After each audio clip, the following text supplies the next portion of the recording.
Merry Christmas, everyone. I know this Christmas looks different than most. Our celebration certainly feels different. For those of us who are here in person, it is so sad not to be able to sing, but I hope that everyone that's praying with us online is really belting it out. But with all the restrictions in place and the strange time in which we live, I know many of us probably don't feel so jolly. There's a Sunday morning news talk show that my grandmother used to call Meet the Depressed. So much of the news that we see is depressing or fear-inducing. From politics to the pandemic, it seems like if it bleeds, it leads. By some estimates, 90% of the news that we see is negative. That's why the words of the angel that we heard today are so refreshing. Do not be afraid, for behold, I proclaim to you good news of great joy. This isn't just feel-good news, a sort of puff piece. This is life-changing news. Jesus did not come from heaven to earth to leave you as you are. Jesus came from heaven to earth so that you can live with meaning and purpose. And that begins now. You and I are not defined by our weaknesses or regrets, but by the unconditional love of God, a love which calls you higher. Tonight we read from the Gospel of St. Luke. In it we see the worldly power of Caesar Augustus undermined by that of a newborn king, whom the angels announce as Savior, Messiah, and Lord.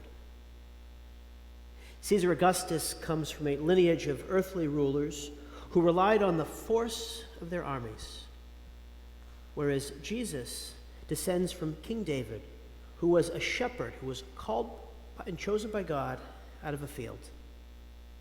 Caesar is draped in expensive garments. Jesus is clothed in swaddling clothes. Caesar is surrounded by people of influence, and Jesus is surrounded by shepherds and animals. Caesar's rule is imposed to dictate your life, whereas Jesus seeks to guide you to a better life. Our gospel began. In those days, a decree went out from Caesar Augustus that the whole world should be enrolled. This was a census for tax purposes, but it shows us that God can use any situation or circumstance to achieve his end. So for you, whether things in your life right now are good or bad, it doesn't matter. Whether you think the political situation in our country is going to get better or worse in the weeks ahead, it doesn't matter. God has an eternal plan which is so much bigger than the moment we're living in. It's true, there is so much pain now, physical, mental, and emotional, but silver linings abound. Sometimes you have to dig deep to find them, but they're there.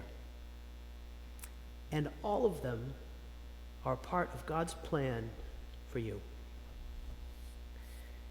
For instance, a few weeks ago we had our annual Nativity Pageant. We had to have it outside instead of inside because of the COVID precautions that we have to follow. In many ways, it was not ideal, but in many other ways, it had so many more silver linings because we were able to include more people this year than last year because we're outside. And usually it's just the regular people that would come, the parents of the children. But this year, since it was outside, we were able to welcome more people, new people, and even some people who we haven't seen in a long time. And the looks of joys in the children's faces was truly remarkable. A final little silver lining that we were able to do, because it was outside rather than inside, was that we had live animals. There was an alpaca that pretended to be a camel. There was a pony that played a donkey. Everybody loved it except for maybe the alpaca and the camel. So for you, let's just take a few seconds right now to think in our minds. What is one silver lining that you've experienced in your life in these past months?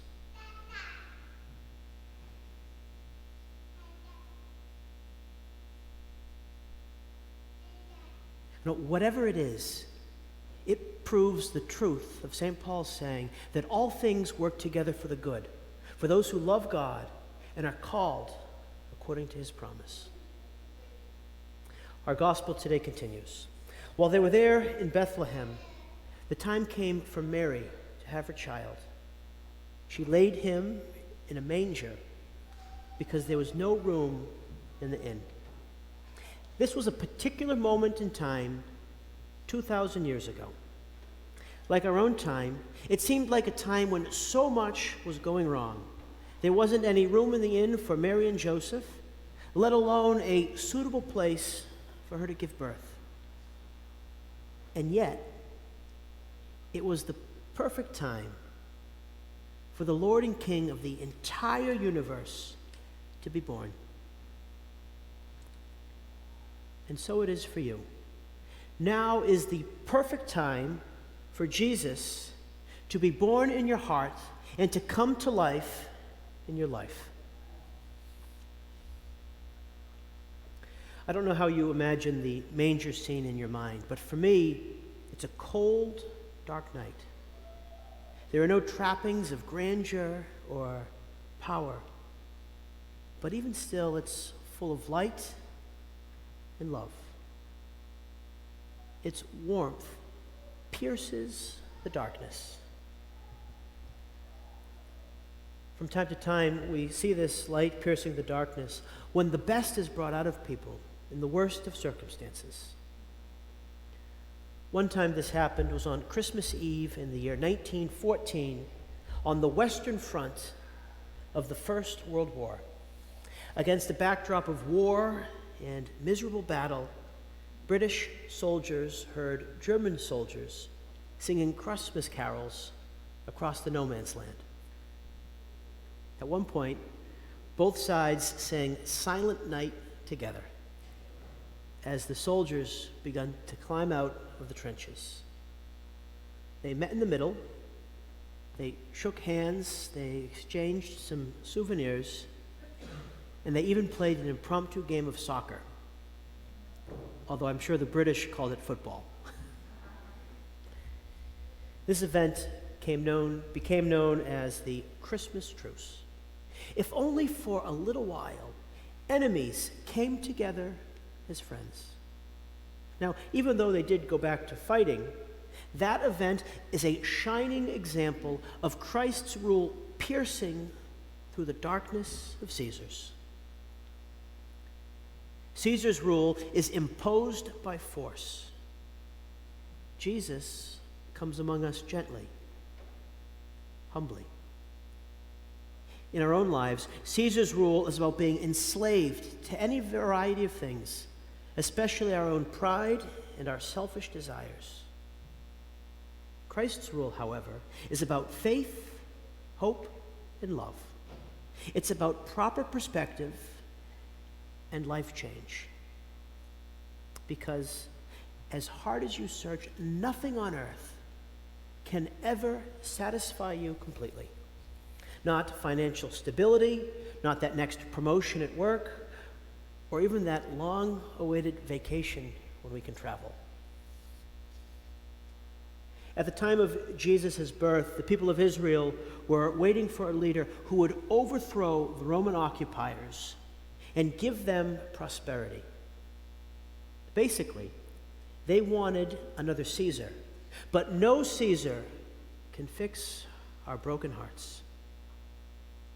God, in his infinite wisdom, understands that we face fear, conflict, anxiety, uncertainty, and fleeting pleasures that leave us empty. But in his wisdom, he also knew that we could not do this alone. So he delivered to us a wise counselor. On that first Christmas night, God's presence wasn't made known to the rich and the powerful, nor was it made known to those who are resting comfortably in the inn, but to the shepherds who were ready to meet him in the manger. They heard the angel say, "For today in the city of David, a Savior has been born for you who is Messiah and Lord." For them, the good news wasn't simply a seasonal greeting that was full of sentiment. No, it was so much more. So for you, consider this. When you say Merry Christmas to someone, are you really ready to let that infant reign in your heart?